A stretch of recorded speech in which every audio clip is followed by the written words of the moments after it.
Howdy, folks. It's time to talk about the Master System and the Nintendo Entertainment System. Which one was better? I decided to make this video because, well, I recently did a whole history of the Sega Genesis and how it related to the Super Nintendo and also the Nintendo. And I got curious about the Master System. And doing research, I found out that a lot of sources online said that the Master System was better than the NES, and that surprised me. Luckily, I did find some really interesting videos, so that was fun. I'm not complaining about what I found, but I'm a bit concerned that in the future other people will be doing the same thing, and we'll come to the conclusion that, well, that it was rather close between these two systems, even though, well, I double-checked everything, and I'm going to say it right now, the Nintendo Entertainment System was much better console, and I'm going to make this video to basically give you my arguments why. So what surprised me was that I recently found a really cool YouTuber called Player One Start, and he makes fantastic, thorough videos of old school video games. And he recently did an 8-bit war between the Atari home computers, 7800 and 2600, versus the Master System and NES. And he said that the Master System was the best, and I didn't think his arguments were that good. But the rest of the video was excellent, so I couldn't help but just have to reply. I just won't take that lying down. So here we go. How will we do this? Well, it's kind of hard to compare these two systems because they had different home territories. So the Famicom never gave the Master System a chance. First it beat up the SG-1000 in 1983, and Sega replied 2 years later with their Master System, which was a bit stronger than the NES, but it arrived too late in Japan to make a difference. However, Sega did try to get a foothold in the United States and was slightly more successful, but still only, I think they had like an 8% part of the market. That wasn't not much. Me growing up as a kid, I didn't know anybody with a Master System. Everybody I knew had a Nintendo. But I moved to Europe in 1993, and yes, there I first encountered the Master System. Now, where I lived in Holland, the Nintendo was more popular, but from what I understand, in England, the Master System was more popular, and that also counts for other parts of Europe, and altogether, it was quite close in Europe. And of course, then you have the whole Brazil thing, but I think that's kind of weird, because who wants games from Brazil, right?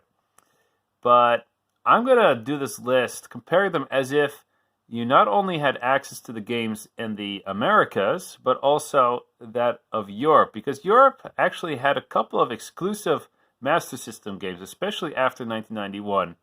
And I think that would be a more fair comparison if you got to do both, if you got to check out the best of both worlds. Although, I'm not going to include Famicom games for two reasons. First of all, that would be just not fair for the Master System, because I'd say, from what I know, about a quarter of all the excellent Nintendo games were not released in the Americas or Europe.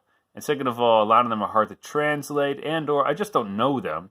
So just stick it to the Americas and the or North America and Europe.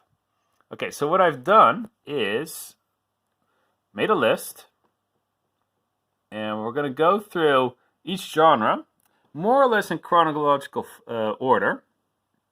So let's start with the platformer. So what kickstarted this all, of course, is Super Mario Brothers.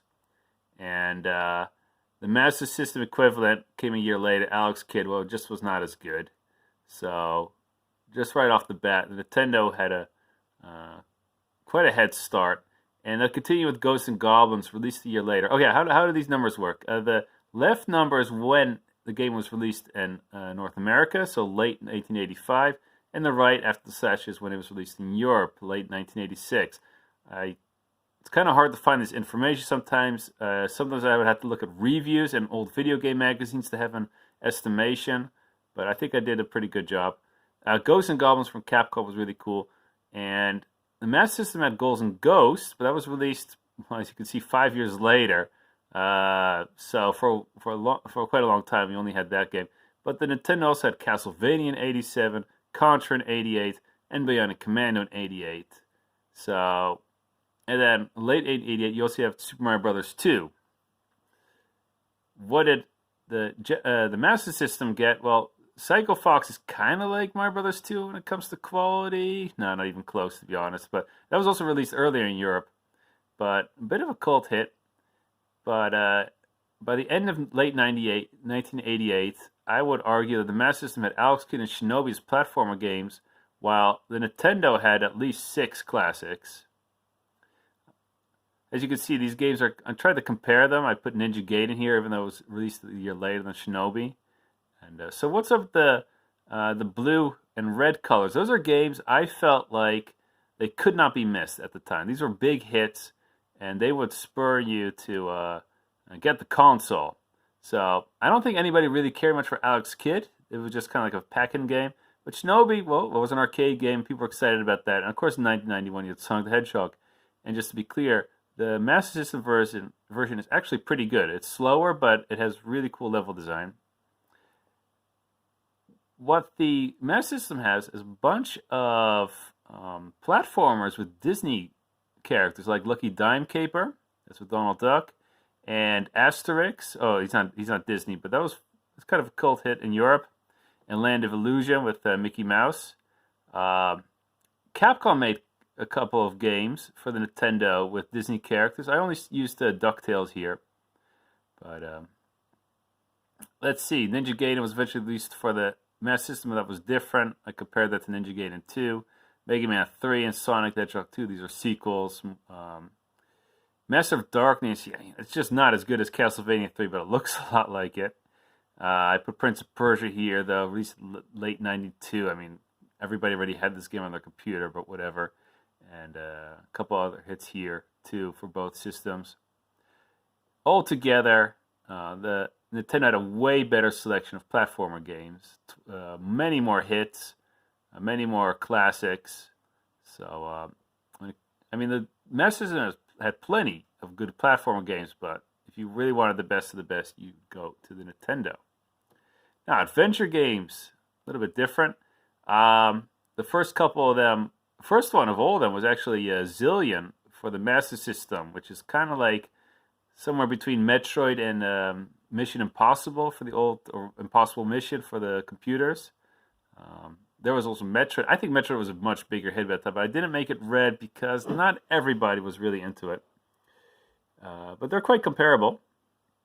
Metal Gear was released, Kojima's first hit. Kenseiden is like a samurai game where you could choose your own path through Japan. I think that's kind of like Castlevania 2. Blaster Master, another hit. There's nothing really on the Master System like that. Now, I didn't make Zelda 2 bold because there's a lot of criticism for it. And now Monsterland gets, this is Wonder Boy 3, I think. Monsterland gets a lot of praise, but especially Monsterland, especially Dragon's Trap gets a huge amount of praise. And to me, I feel like Zelda 2 is actually a little bit better than Dragon's Trap. But whenever I read about these games, Zelda 2 is always criticized for not being that good. And whenever I read about Dragon's Trap, people are saying like, it's so good, and it's the Metroidvania of the time. Well, whatever. I made this one bold, and Zelda 2 we're just gonna keep a little bit modest. In fact, Xanadu, kind of like Zelda 2, also it's also a PC game, I think. You also had click and carry adventures like King's Quest and Maniac Mansion and Deja Vu. You also had Shadow Game, but I didn't think that was that good. Deja Vu is a bit of an underrated gem. Yeah, and some other hits featured later in their lifespan. So I would say, well, Dragon's Trap is apparently the best one, but the NES has a couple more classics. I would say it's close to even when it comes to adventure games. Let's continue on. The genres I put in order of which I think were the most popular. Now, sports, the Nintendo wins so easily. I mean, okay, sure, Outrun looked better and sounded better than Rad Racer. Okay, so I made that one blue. But, hey, the NES had Excite Bike. It was a lot of fun. By the way, Enduro Racer kind of looks like it, and that's for the Master System. Punch-Out was a huge hit. RC Pro-Am was kind of like Mario Kart back in the day, and RC Grand Prix just isn't as good. Now, for mainstream sports titles like basketball and ice hockey, you definitely wanted a Nintendo. Konami made these games. But there was also Baseball Stars. There were a lot of quality baseball games for Nintendo, but Baseball Stars is the one where you could trade players. So people like that one the most. Tecmo Bowl is just huge. I mean, Walter Payton football is actually pretty okay, but I mean, Tecmo Bowl, that's probably the biggest cult hit in the world. And 2 years later, you have Tecmo Super Bowl still being played today. Probably the best football game ever made on the Nintendo. So sports games go to the Nintendo. Beatemups. Well, first we had Double Dragon for the Master System, which you had 2-player at the same time. Although the Double Dragon for the Nintendo did have longer levels and more platforming, yeah, you want to play with 2 players these games. So that one's dark blue. I doubt it if I want to put Golden Axe on this because it's such a horrible conversion, but whatever. Double Dragon 2, by the way, is probably actually better than Double Dragon on the Master System, but I'm not going to make a big deal of that. River City Ransom is also really cool, but nobody was a big fan at the time. This, though, was huge. Turtles 2 for the Nintendo, and there's nothing like that on the Master System. There's also Battletoads, which is not exactly a beat 'em up because there's a lot of platforming and other weird stuff. I think it's an excellent game, but it was too hard for most people, so I'm not going to make it bold. Now, shooters. This is won by the Master System, most of all because of R-Type. That was a huge hit, but also Phantasy Star when the system was first released. It's a cute shooting game where you can buy stuff. And the Nintendo had good shooters, like 1943 and Life and Gradius. Guardian Legends is actually pretty cool because it's like a hybrid of sorts. You should check it out. Space Harrier was on the Master System, but 3D World Runner made by Squaresoft was actually slightly better. But none of them were really that good. The Power Strike series is important because that's where those were the first Alesti Musha shooters. You had Part 1 in 1988, but in Europe they did release in 1993 Part 2, which was really cool. All the games here are from Europe and the United States, except Gradius 2, because I felt like, if you really were into shooters, and I can put a shooter from 1993 from Europe or the Master System, I can also put Gradius 2 for the Nintendo. But we also had Life Force. There were plenty of good ones, but none of them stuck out. Scat is actually a hidden gem. It's not. It looks like Forgotten Worlds, but it's not. You can only shoot in one direction. It's still pretty cool. Desert Strike is also neat, but what can I say? Released in 1993, that's really late in the system. By then, you already had Desert Strike for the Super Nintendo and Genesis, of course, a year earlier. So I'm not going to make that bold. But yeah, 2 great shooting games that were hyped up back then. This round goes to the Master System. Now, RPGs, that's a funny one because Sega, the Genesis wasn't very well known for its RPGs, but the Master System in 1988 had 3 classics in one go. Govelius, Phantasy Star, and Miracle Warriors. Govelius is kind of like Zelda. Miracle Warriors, pretty generic RPG, but back then there simply weren't that many good RPGs, so we were happy with that. Phantasy Star is just a big classic. What did Nintendo have? Well, of course, Legend of Zelda. Dragon War was released, but I never thought it was that good. It's about as good as Miracle Warriors. Final Fantasy, I think, is still the best of all these because you could choose your own class party, and it's still very active community. I know that because I've made a ROM hack of this. A lot of people still enjoy playing this one. Now, Crystallis is also like Zelda, but a turbo version. You have Ys. Okay, I'll compare those two. Golden Axe Warrior is a lot like Zelda 1. I don't know. It's called Golden Axe, that's why I put it on the list. Dragon Warrior 3, I would say, is the second best RPG of all of these because it has a really good story. I think it's better than Phantasy Stars, but don't kill me. Okay, maybe they're on par then. Nevertheless, I'd say in the long run, the Nintendo had better RPGs than the Master System, but it's pretty close. Now, finally, we have the other genre. Marble Madness was a little hit back then. The Master System has like this mini golf game, putt and putter. It's really weird. Tetris, that was a big deal back then. Sega answered with columns, but that wasn't a huge hit. Dr. Murray, you could play one-on-one against each other. Mean Bee Machine also lets you do that, which is basically Puyo Pop, but that was released 4 years later, not even in the United States, as far as I know. And finally, Populous was a huge hit, and I'm surprised they released it this early in the Master System's life, so that's cool. I didn't make it dark blue because nobody talked about the Master System version, but I think comparable to that would be Pirates by Sim Myers for the Nintendo. Another surprisingly good conversion of a classic PC game. I considered adding the Romance of the Three Kingdoms and the Ambition games, but nobody played them, so whatever. So, looking through the list again, I hope it's clear that the Nintendo, well, according to my analysis, had a lot more going for it, especially in the most popular genre, but also sports. Just to be clear, the Master System has its fair share of good games. But if you had both systems at home, I feel like 3/4 of the time you would be excited about a Nintendo game coming out, which is much less than 25% of the time when you got excited about a Master System game. But what if you were to look at these systems from the perspective of now? I made a list of games which I think have withstood the test of time, games that are still fun to play, and it looks kind of close when I look at it, but again, there are twice as many games for Nintendo than for the Master System. I even considered putting Super Mario Brothers 2, but there are already 2 other Mario games on it. Maybe you don't agree with this list, let me know. But I would say that these are the games that you would want to have on your mini version of it, without doubt. And they're simply more Nintendo games. I did even more research. I have this book called, let me go get it, 1001 Video Games You Must Play Before You Die, written by a whole bunch of gaming journalists. And I basically counted the games they mentioned that were on the systems.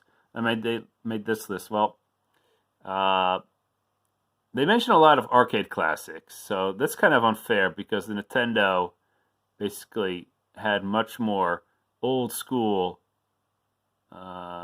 arcade games. Oh, they even have Mule. I forgot that. That's a cool game. But you want to play that on the Commodore 64, of course, or the Atari computer. So yeah, this Paperboy. If it's red, it's on the NES, and or it is better on the NES. If it's blue, you see B/S means better on the Master System, or better for Sega. Paperboy was better on the Master System. Spy vs. Spy, even though Spy vs. Spy was pretty good on the Nintendo. So as we scroll down, now we're getting to more interesting territory after Mario Brothers has been released. Now, if it's bold, it means an exclusive. So a game that was only for the Nintendo 8-bit.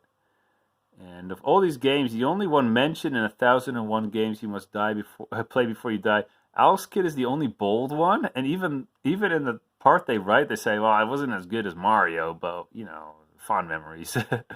The exclusives in this book were only for the Nintendo. You see Kid Icarus. I didn't put them in the original list because I didn't think it was that good, but they did.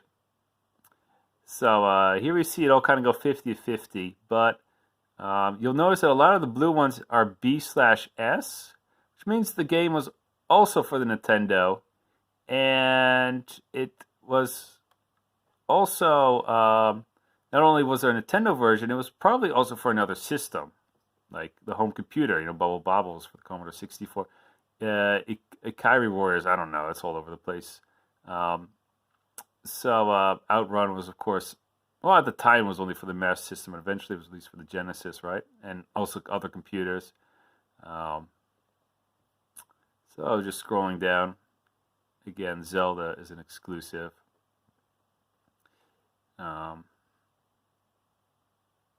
This is close to the exclusive because nobody had the Turbo Duo or the PC Engine at the time. So maybe I should have made this bold because it was really at the time. You had the ZX Spectrum version of R-Type, but that's not as good.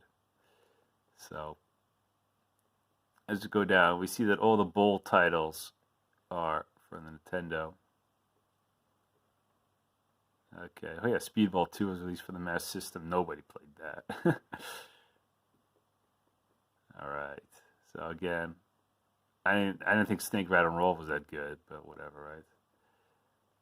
And at the end, we see a bunch of Master System games because the Master System had a prolonged life in Europe, where a lot of titles like Mortal Kombat and Echo the Dolphin, they ended up getting released for the Master System because there were still a lot of cheap people in the, especially in Britain, who wanted their games on that system.